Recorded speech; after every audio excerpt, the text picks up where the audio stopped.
Jesus returned.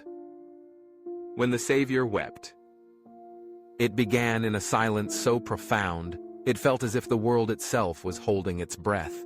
No thunder announced it, no celestial spectacle, no trembling of the ground or crack of lightning. The wind stilled. The ocean's waves hung suspended, mid-crest, as if time itself had paused. Birds froze in their flight. The bustle of cities fell mute. For a moment, satellites lost their signal, and the pulse of human activity faltered.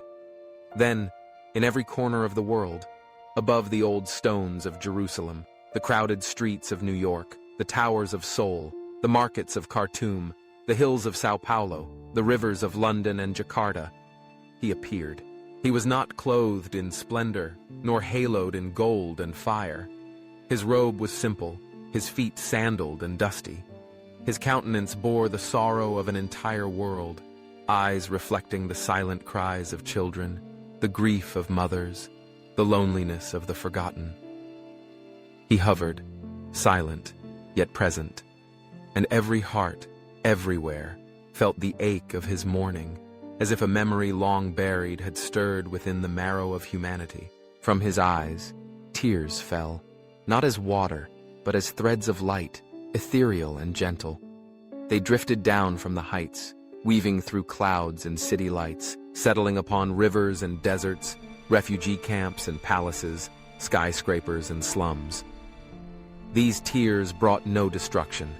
They carried remembrance, a divine sorrow that slipped past borders, past politics and creed, and reached into the conscience of every soul. Then, without words spoken, his voice resounded. It was not heard by ear, but felt deep within each person, a resonance in the heart's quiet chambers. I taught you peace, and yet you glorify the machinery of war. You build your monuments not to peacemakers, but to those who wield destruction. You teach your children to honor the warrior before they learn to love their enemy.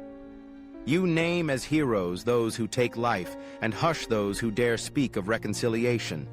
You silence their voices in parliaments and pulpits. You reward aggression with power, and mock those who seek understanding.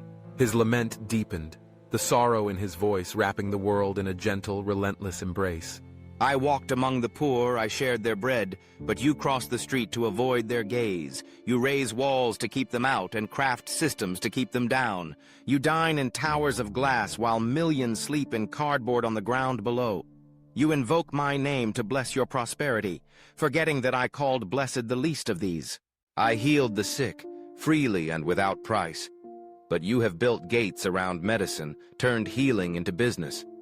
Mothers die in childbirth because they cannot pay. You hoard cures and call it commerce. You place a price tag on the very breath of life. Visions unfolded before the mind's eye.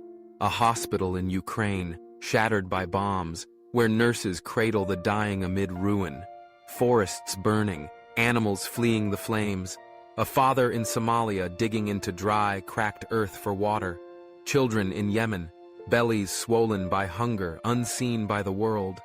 Ice shelves breaking into the sea as yachts glide above rising tides. His tears fell harder, not in wrath, but in a grief so deep only the Creator could fathom it.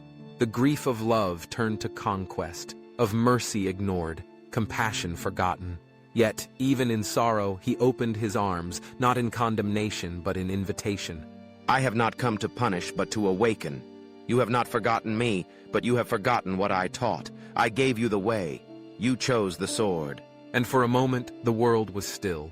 Some fell to their knees, overcome by the weight of sorrow. Some wept, others screamed, a few laughed in denial. But most stood silent, hearts heavy with the knowledge that his grief was justified. Then, as quietly as he had come, he vanished. The light receded. The world resumed, but something indefinable had shifted. The air remembered his tears. The wind carried whispers of his voice, and within every soul a message echoed, soft, urgent, eternal. Return to love before it is too late.